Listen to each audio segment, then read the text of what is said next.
बिस्मिल्लाहिर्रहमानिर्रहीम। अस्सलाम वालेकुम नाज़रीन, आप यूट्यूब चैनल देख रहे हैं। मैं इमरान खान हूँ। ये बहुत इंपॉर्टेंट वीलॉग है। सुप्रीम कोर्ट ऑफ पाकिस्तान का फ़ैसला आ गया है। पहले मैं आपको मैंने पूरा फ़ैसला जो है उसको पढ़ा है और थोड़ा सा टाइम लग गया है। ये बड़ा तफसीली फ़ैसला है और इसमें बहुत सारे सवालों के जवाब मिल गए हैं। बहुत सारा प्रोपेगेंडा जो किया गया उन सब का तोड़ इस फ़ैसले में निकला है। जिस खेल को शुरू किया था इम्पोर्टेड हुकूमत ने और उनके सहूलतकारों ने, उस खेल को इख्तिताम तक चीफ जस्टिस ऑफ पाकिस्तान जनाब उमर अता बंदयाल साहब ने पहुंचाया है। खेल वही था पुराना 1997 वाला, जहां पे अदालतों को तकसीम किया गया, जहां पे नवाज शरीफ ने अपने सियासी फ़ायदे के लिए और अपने ज़ाती फ़ायदे के लिए पाकिस्तान की अदलिया में तकसीम पैदा की और अदालत के ऊपर हमला कर दिया। गेम बिल्कुल वैसा ही था, लेकिन इस मरतबा वो कामयाब नहीं हो पाए। कामयाब क्यों नहीं हो पाए ये मैं आपको आगे चलकर बताता हूँ, लेकिन कुछ चीज़ें पहले फ़ैसले के बारे में। इलेक्शन कमीशन ऑफ पाकिस्तान का फ़ैसला कलअदम करार दे दिया। यानी इलेक्शन कमीशन ऑफ पाकिस्तान ने 22 तारीख को रमज़ान मुबारक से पहले एक फ़ैसला दिया था। उन्होंने कहा था कि इंतखाबात 8 अक्टूबर को होंगे, उससे पहले इंतखाबात नहीं करवाए जा सकते। ये फ़ैसला देते हुए उन्होंने चंद वजूहात बयान की थी, लेकिन सुप्रीम कोर्ट ऑफ पाकिस्तान में यह मसला चला गया। सुप्रीम कोर्ट ऑफ पाकिस्तान इससे पहले ये फ़ैसला दे चुकी है कि निगरान हुकूमतें बनने के बाद अगर असम्बलियाँ तोड़ी गई हैं तो 90 दिन के अंदर इंतखाबात करवाए जाएंगे। और उसकी बुनियाद के ऊपर सदर पाकिस्तान ने इलेक्शन कमीशन के साथ बात करते हुए 30 अप्रैल की तारीख दी थी। इलेक्शन कमीशन ऑफ पाकिस्तान ने बाद में हुकूमत के साथ गठजोड़ करते हुए 30 अप्रैल की तारीख जो है वो ख़त्म कर दी और 8 अक्टूबर तक इलेक्शन ले जाने का फैसला किया गया। अब सुप्रीम कोर्ट ऑफ पाकिस्तान ने इस मामले के ऊपर एक फ़ैसला जारी किया है। फैसला अभी तफसीली नहीं है, तफसीली फ़ैसला आएगा तो और बहुत सारी चीज़ें खुल जाएंगी, लेकिन इस मुख्तसर फ़ैसले के सफ़हात पर वो तमाम इबहाम दूर हो रहे हैं जो पाकिस्तान में पैदा करने की कोशिश की गई। सबसे पहले फ़ैसला देखें। फ़ैसला ये कह रहा है, सुप्रीम कोर्ट ने जो महफूज किया हुआ फ़ैसला था वो सुना दिया है। रात भर बड़ी साजिशें होती रही, सारी रात बड़ी कोशिशें की जाती रही। कल सारा दिन वकला को टेलीफोन किए जाते रहे, वर्कर्स को फ़ोन किए जाते रहे कि पहुँचो सुप्रीम कोर्ट, ये कर देंगे वो कर देंगे, बैनर लेकर आओ, पोस्टर्स लेकर आओ। बहुत सारी चीज़ें ये हुई हैं, मैं आपको आगे चलकर बताता हूँ। इस वक्त तो रोना पीटना मचा हुआ है, मातम मचा हुआ है इस वक्त। लेकिन आपको जो खबर है वो मैंने पहले देनी है। खबर ये है कि फैसले के मुताबिक अदालत उज़्मा ने इलेक्शन कमीशन का 22 मार्च का फैसला कल अदम करार देते हुए पंजाब में 14 मई को इंतखाबात करवाने का हुक्म दे दिया। हालांकि ये पहले 30 अप्रैल को थे, अब 14 मई तक जाना पड़ा। फैसले के अंदर इसका तस्करा है कि ऐसा क्यों करना पड़ा। सुप्रीम कोर्ट ने अपने फैसले में करार दिया कि आइन इलेक्शन कमीशन को 90 दिन से आगे जाने की इजाज़त नहीं देता और इलेक्शन कमीशन ने 22 मार्च को गैर कानूनी हुक्म जारी किया। अदालत ने इलेक्शन कमीशन का 30 अप्रैल को पंजाब में इंतखाबात का शेड्यूल तरमीम के साथ बहाल कर दिया है। और अब कुछ चीज़ें हैं जो फैसला मैं आपको बताता हूँ उसमें क्या लिखा हुआ है। सबसे पहले तो ये कहा गया कि गैर आइनी और दायरा इख्तियार से बाहर है जो इलेक्शन कमीशन ऑफ पाकिस्तान ने किया, और ये गैर कानूनी करार दिया गया है सुप्रीम कोर्ट ऑफ पाकिस्तान की जानिब से, और इलेक्शन कमीशन के फैसले को मनसूख कर दिया गया है। ना ही आइन और ना ही कानून कमीशन को ये इख्तियार देता है कि वो इलेक्शंस की तारीख को 90 दिन की मुद्दत से आगे बढ़ा सकें, जैसा कि आइन के आर्टिकल 224(2) में दिया गया है। एक तो ये पॉइंट क्लियर हो गया। दूसरा, इलेक्शन कमीशन ऑफ पाकिस्तान ने कहा कि जो शेड्यूल दिया गया था इलेक्शन के हवाले से पंजाब में वो दुरुस्त है और उसको बहाल किया जाता है, लेकिन चंद नागुज़ीर वजूहात की बिना पर तरमीम के साथ बहाल किया जाता है। अब तरमीम की वजह जो है वो आगे जाके अदालत ने बताई है। उन्होंने कहा कि नोटिफाई जब किया गया था इलेक्शन को तो पूरा एक शेड्यूल मौजूद था, पूरा एक प्रोग्राम मौजूद था। मुअत्तल करने की वजह से जो 13 दिन गुजरे हैं इनमें शेड्यूल मुतासिर हो गया है, लिहाजा अब इस इलेक्शन को आगे ले जाना पड़ेगा। तो ये इलेक्शन अब 14 मई तक चला गया है। इलेक्शन कमीशन का हुक्म गैर कानूनी तौर पर इंतखाबी प्रोग्राम से दस्तबरदार होने का है।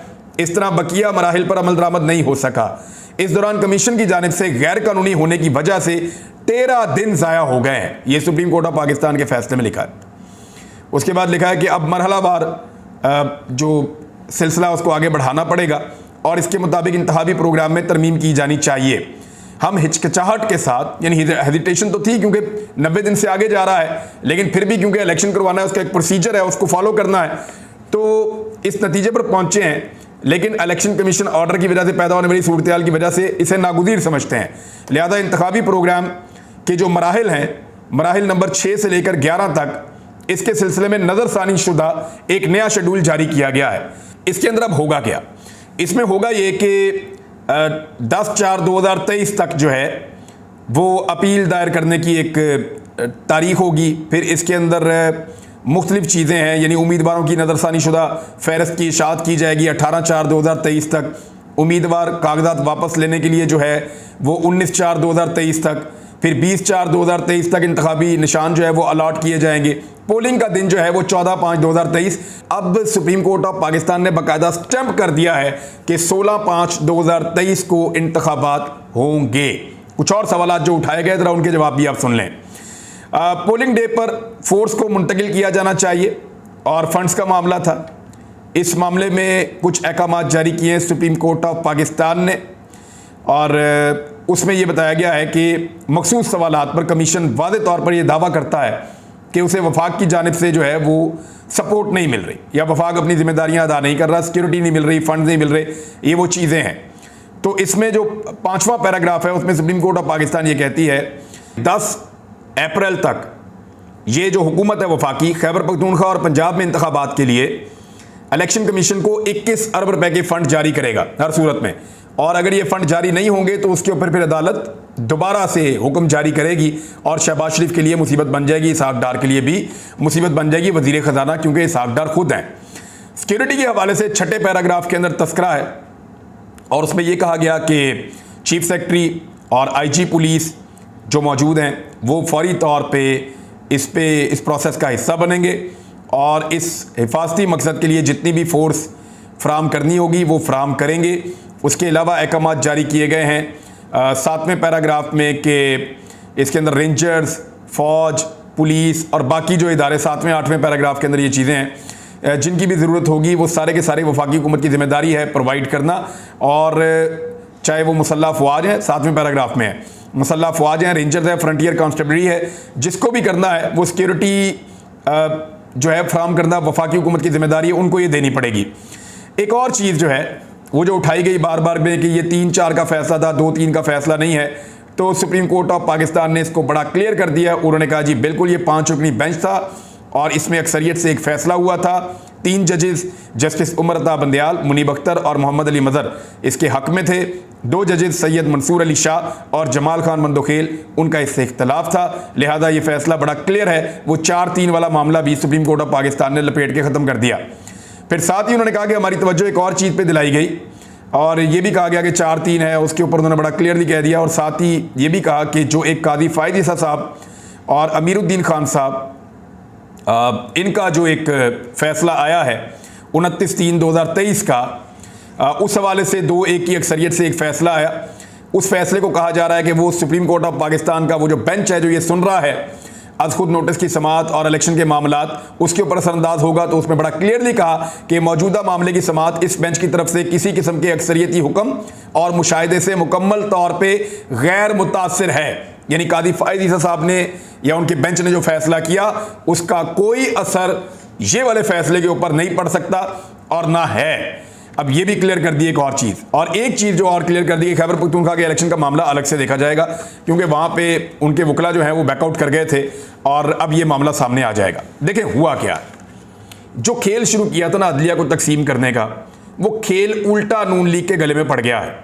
उन्हें यह लगता था कि वो अदलिया को दबाव में डालकर अपनी मर्जी का फैसला ले लेंगे जिसका आइन और कानून के साथ कोई ताल्लुक नहीं होगा। लेकिन मैंने आपको पहले अर्ज किया था कि आइन और कानून के मुताबिक जब भी फैसला होगा वो इलेक्शन की तरफ ही पाकिस्तान को लेकर जाएगा। इलेक्शन के अलावा पाकिस्तान कहीं और जा नहीं सकता। तो अब उसके बाद एक 6 रुकनी बेंच भी बना सुप्रीम कोर्ट ऑफ पाकिस्तान का और उसने वही वाला केस सुना जो हाफिज़ कुरान वाला केस है जिसमें कादी फ़ायद ईसा साहब का एक हुक्मनामा आया भी था 2-1 की अक्सरियत से, जिससे हुकूमत ने फौरी तौर पे एक वजह के तौर पे लिया था कि जनाब ये देखें ये फैसला आ गया है, अब काम से रुक जाना चाहिए। तो 6 रुकनी एक बड़ा बेंच बना और वो बेंच बना जिसने चीफ जस्टिस के आईनी इख्तियारात उनके पास ही रहेंगे, इसके ऊपर फैसला आ गया है। यानी हुकूमत जो कानून साजी हुकूमत ने की है तकरीबन वो भी फारग हो गई है और कादी फ़ायद ईसा साहब का जो फैसला था वो भी गैर मुअस्सिर हो गया है क्योंकि 6 रुकनी बेंच ने बड़ी क्लैरिटी के साथ इसके ऊपर भी फैसला दे दिया है।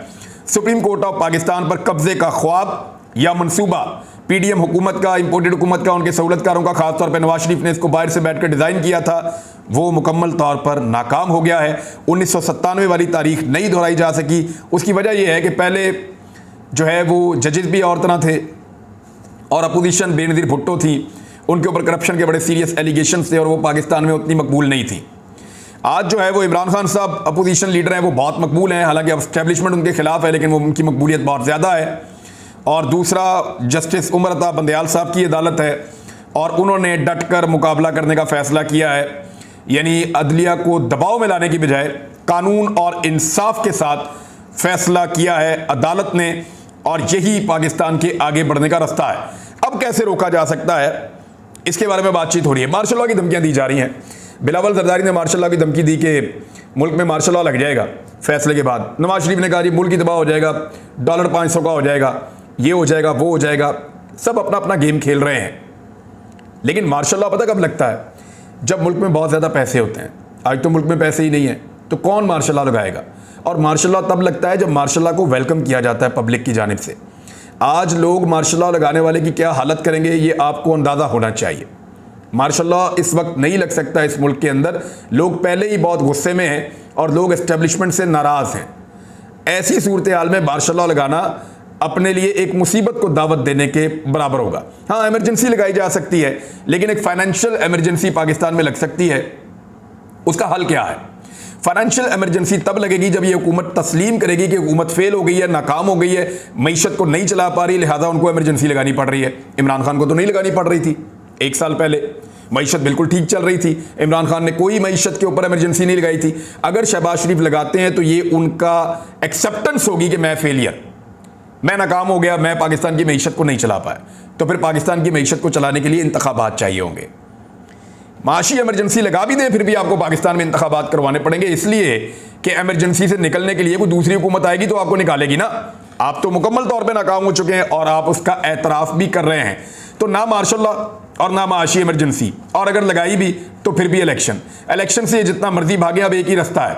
ये खुदा न खास्ता पाकिस्तान में कोई बड़ा सानिया करने की कोशिश करेंगे। और इस किस्म की खबरें चौधरी गुलाम हुसैन साहब ने दी है कि इस तरह के हथियार पहुंचा दिए गए हैं जो बुलेट प्रूफ गाड़ी को और बुलेट प्रूफ शीट को भी काट सकते हैं। तो ये बात ठीक है कि अमेरिका ने और रशिया ने इस तरह के हथियार बनाए हैं। इनका मखसूस एम्यूनिशन होता है। इसकी गोली जो है वो मुख्तलिफ लेयर्स के अंदर बनी हुई होती है और वो एक एक करके अपनी लेयर छोड़ती है और आगे बढ़ती है। इस तरह से एक टेक्नोलॉजी है। लेकिन इन बुलेट्स को चलाने के लिए इंतहाई लॉन्ग रेंज राइफल्स जो हैं वो चाहिए होती हैं। बड़ी लॉन्ग बैरल वाली राइफल्स होती हैं, तो और वो दूर से भी हिट कर सकती हैं। तो इसमें अब सिक्योरिटी फोर्सेस की जिम्मेदारी है कि वो एक साबिक वज़ीर आज़म की हिफाजत के लिए, क्योंकि ये जो विजुअल्स हैं ये पूरी दुनिया में कोई अच्छा पैगाम नहीं भेज रहे। साबिक वज़ीर आज़म को अकेला छोड़ दिया गया है, उनकी सिक्योरिटी वापस ले ली गई है और उनकी जान पहले भी खतरे में थी, आज भी खतरे में। उन पर जो अटैक हुआ उन्होंने साफ कहा कि एस्टेब्लिशमेंट और हुकूमत के लोगों ने उन पर कातलाना हमला किया है। उनकी FIR भी नहीं दी गई और आज दोबारा उनकी जान को खतरे में डाला जा रहा है, बार बार डाला जा रहा है। तो ऐसी सूरत हाल में अब होश के नाखून लेने चाहिए पाकिस्तान की सिक्योरिटी फोर्सेस को, एस्टेब्लिशमेंट को। उन्हें इमरान खान साहब की हिफाजत की जिम्मेदारी लेनी चाहिए, क्योंकि सियासी जमातों ने तो एक दूसरे पे डाल देना है, आराम से एस्टेब्लिशमेंट पे डाल के निकल जाना है। तो एस्टेब्लिशमेंट जो है उसको समझनी चाहिए ये बात कि खुदा न खास्ता पाकिस्तान में कोई सानिया हुआ तो फिर वो अगले कई सालों तक, कई दहाइयों तक इसमें धंसे रहेंगे और फंसे रहेंगे। इसमें से निकलना उनके लिए आसान नहीं होगा। अब इस वक्त इस फैसले के बाद हालात ये हैं कि मरियम नवाज साहिबा का गुस्सा 7वें आसमान पे है, क्योंकि 50 कारकुन इन्होंने बुलाए, इकट्ठे 50 भी नहीं हुए इनके। इन्होंने सबको फ़ोन किए, कारकुनों को फ़ोन किए, वकला को फ़ोन किए, कोई पहुंचा ही नहीं सुप्रीम कोर्ट। इनका मौक़िफ़ ही ठीक नहीं है। दूसरा ये है कि इलेक्शन इनके लिए सबसे बड़ी सज़ा है, यानी इलेक्शन को सज़ा के तौर पर देखते हैं। मरियम नवाज साहिबा और नवाज शरीफ साहब की एक मिसाल है, वो पंजाबी में एक मिसाल थी, मैं उर्दू में आपको सुना देता हूँ कि जब बंदरिया के पाँव जलते हैं ना तो वो अपना बच्चा भी अपने पाँव के नीचे ले लेती है। तो ये कहते हैं हर चीज़ तबाह कर दो, हमें नुकसान नहीं होना चाहिए। ये नवाज शरीफ साहब का पुराना तरीक़ाकार है। जब फंसते हैं वो कहते हैं अदलिया भी फारिग करो, एस्टेब्लिशमेंट भी फारिग करो, फौज पे भी अटैक कर दो, पार्लियामेंट पे भी अटैक कर दो, आइन भी तोड़ दो, जो करना है करो, कोई कानून मैं नहीं मानता, मेरी जान बचाओ सिर्फ और मेरा फ़ायदा करो। मरियम नवाज एग्जैक्टली अपने वालिद गिरामी पे गई हैं और इस वक्त क्योंकि उनको इलेक्शन बहुत बुरा लगता है कुछ लोग तो ये कहते हैं कि पीएमएलएन के सामने आप इलेक्शन का नाम लें तो उनका वजू टूट जाता है और वो खौफजदा हो जाते हैं, चिड़चिड़े हो जाते हैं, गुस्से में आ जाते हैं कि आप इलेक्शन का नाम क्यों ले रहे हैं। लेकिन इलेक्शन में तो जाना पड़ेगा और इस वक्त जो सबसे बड़ी सजा है वो इलेक्शन। इन जमातों के लिए इलेक्शन से बड़ी सजा इस वक्त कोई और हो नहीं सकती, क्योंकि अवाम इनका इंतजार कर रही है। यानी ये तो नहीं किया अदालत ने ऐसा तो कुछ नहीं किया जिसके मुताबिक जो है वो आपको हुकूमत आपकी छीन के किसी और को दे दी हो। नहीं, अदालत ने कहा है कि आईने पाकिस्तान के मुताबिक इलेक्शन में जाओ, इलेक्शन लड़ो, इलेक्शन जीतो और बैठ जाओ, और अगर नहीं जीत सकते तो बाहर निकलो। यही तरीकाकार है, यही आइन है, यही इंसाफ है और इससे भागने की लगातार कोशिश कर रहे हैं। Chief Justice of Pakistan Umar Ata Bandial साहब ने बड़े रिस्ट्रेंट का मुजाहरा किया, बड़ी बड़ी बदतमीज़ी की गई सोशल मीडिया पे और मीडिया पे, लेकिन उन्होंने अपना फ़ैसला दिया है। हालांकि उनके बहुत सारे फ़ैसले और बहुत सारी चीज़ें जो हैं उनसे माजी में गिले शिकवे भी पाकिस्तान की आवाम को रहे, बहुत सारी चीज़ों पे उनको निकल कर बात करनी चाहिए थी। लेकिन आज का जो उनका फ़ैसला है ये सुप्रीम कोर्ट ऑफ पाकिस्तान अब इस पर इम्प्लीमेंट करवाएगी। शहबाज शरीफ नहीं करेंगे तो तौहीन अदालत के मुर्तकिब होंगे और फिर फारिग हो जाएंगे। इसको अदालत को कोई फ़र्क नहीं पड़ता कि बाहर लोग क्या सोच रहे हैं और क्या बोल रहे हैं। अदालत आइन और कानून के मुताबिक फ़ैसला दे देती है। अदालत को तकसीम करने की साजिश नाकाम हो गई है और ये जो मुस्तरद किया जा रहा है फैसले को, बिल्कुल आप मुस्तरद करें, आप ना माने फैसले को, लेकिन अमल दरामद तो फैसले के ऊपर करना पड़ेगा। अब तक के लिए इतना ही। अपना ख्याल रखिएगा, अपने इस चैनल का भी। अल्लाह हाफ़िज़।